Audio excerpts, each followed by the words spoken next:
বর্তমানে বাংলাদেশের ক্রীড়া জগতে যে দুজন খেলোয়াড়কে নিয়ে অত্যন্ত আলোচনা হচ্ছে তাদের মধ্যে একজন হচ্ছেন জামাল ভুঁইয়া আর একজন হচ্ছে হামজা চৌধুরী।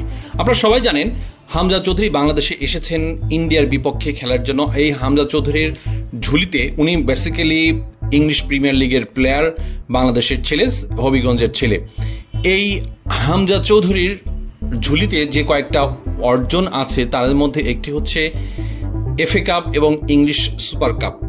এছাড়া গত বছর একই ক্লাবের হয়ে তিনি তুলেছেন ইংলিশ দ্বিতীয় স্তরের শিরোপা। বর্তমানে তিনি খেলছেন শেফিল্ড ইউনাইটেডের হয়ে। এই হামজা চৌধুরী গতকাল রাতে বাংলাদেশের ফুটবল টিমের সঙ্গে অনুশীলনে যোগ দেয়। তারা একটি অফিসিয়াল ফটো সেশনেও জয়েন করেন।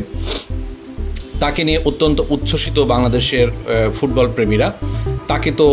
তাকে এই হামজা চৌধুরীকে প্রশংসা করতে গিয়ে জামাল ভুঁইয়া তো অনেক আগেই বলেছেন যে তিনি বাংলাদেশের মেসি হয়ে খেলতে এসেছেন। তবে হামজা চৌধুরীকে যেভাবে বাংলাদেশ দল বরণ করেছে, ইতিপূর্বে তাকে নাকি এইভাবে বরণ করা হয়নি, সেই জন্য তিনি এই সত্য কথাটা অকপটে তিনি খুলে বলেছেন।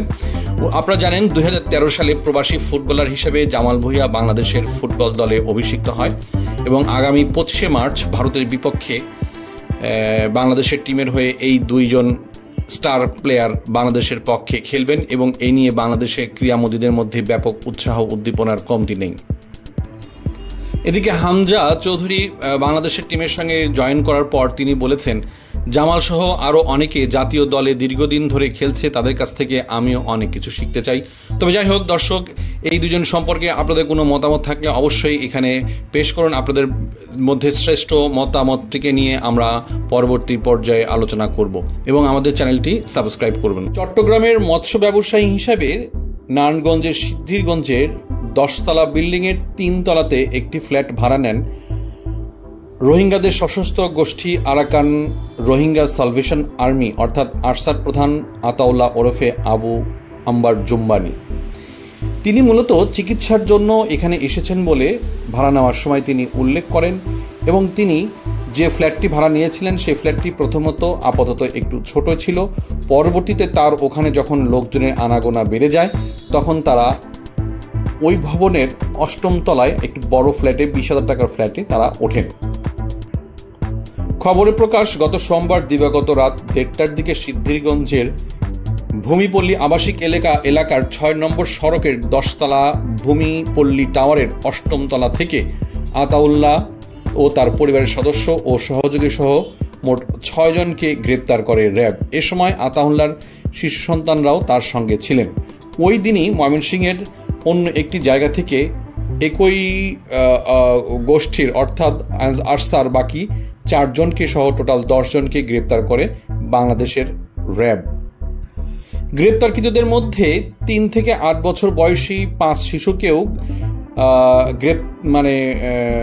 র্যাবের আয়ত্তে নেওয়া হয়, কিন্তু এদেরকে গ্রেপ্তার দেখানো হয়নি। তারা তাদের মায়ের সঙ্গে আছেন বলে পুলিশ সূত্রে জানা গেছে।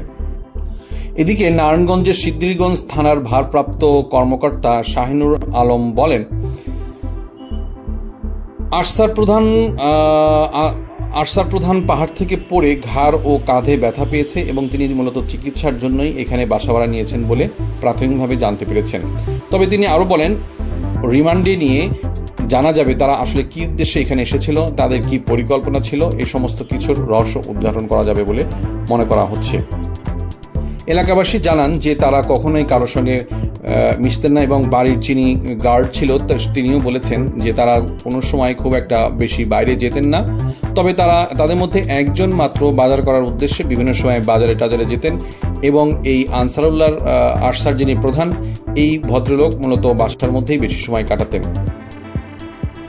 বাড়ির সিকিউরিটি গার্ড বলেন যে তারা নিয়মিত ভাড়া পরিশোধ করতেন এবং তারা যখন প্রথমে 3 তলাতে ছিলেন সেখানে ছিলেন 1 মাস 10 দিন। পরে যখন তাদের বড় বাসার দরকার হয়, অর্থাৎ তাদের মধ্যে যখন লোকজন আসে বেশি, তখন তারা ওই ভবনের 8 তলায় বড় একটা ফ্ল্যাটে ওঠেন। কিন্তু তারা 1 মাস 10 দিন যে ফ্ল্যাটে ছিলেন সেখানে তারা 2 মাসের ভাড়াই পরিশোধ করেন। এদিকে গত সোমবার বাদ এশা ব্যাটারি চালিত একটি অটোরিকশায় আতাউল্লাহর স্ত্রী শাহিনা আক্তার ও 2 সন্তান এখানে আসেন এবং সেই দিনই তারা র্যাবের হাতে গ্রেপ্তার হন। সুধীমণ্ডলী, এই সমস্ত বিষয়ে আপনার কোনো মতামত থাকলে অবশ্যই এখানে মতামত জানাবেন। আপনাদের মধ্যে বেস্ট মতামত বা মন্তব্যকে আমরা আগামী এপিসোডে তুলে ধরব। আর আমাদের এই চ্যানেলটি সাবস্ক্রাইব করার জন্য বিশেষভাবে অনুরোধ রইল।